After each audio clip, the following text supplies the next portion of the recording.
loob. Diba?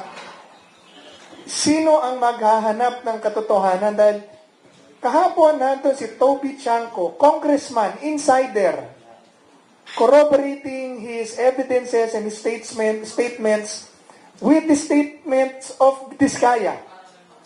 Andun din ang DPWH, uma-agree sa lahat ng sinasabi nila na mayroong mga anomalya. Ano pa?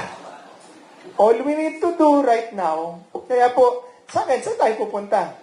Now, to give chance to the congressmen and to the officials who were mentioned, I think delicadeza for them to at least take a leave of absence and give a report or give out to the media a 10-year salin.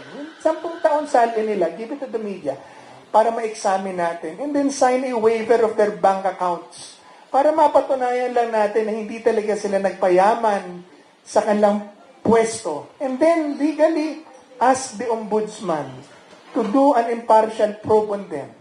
And then, sali tayo sa People's Congress. Lahat ng Pilipino, sali tayo, pag-usapan natin, pag nakita na nito, pag nakita na po natin kung ano talaga nangyari, papayag ba tayo na araw-araw na lang tayong sampalin ng mga opisyal na nagnanakaw ng pera ng bayan at kinabukasan ng ating bansa?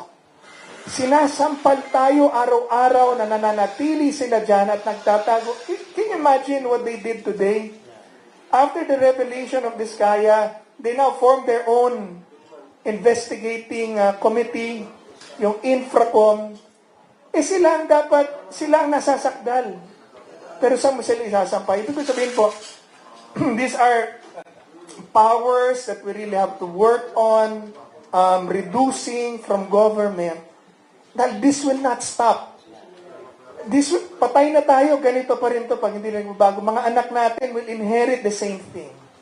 That's why I am here today to add my voice to the many voices of the people protesting. Thank you, Greco.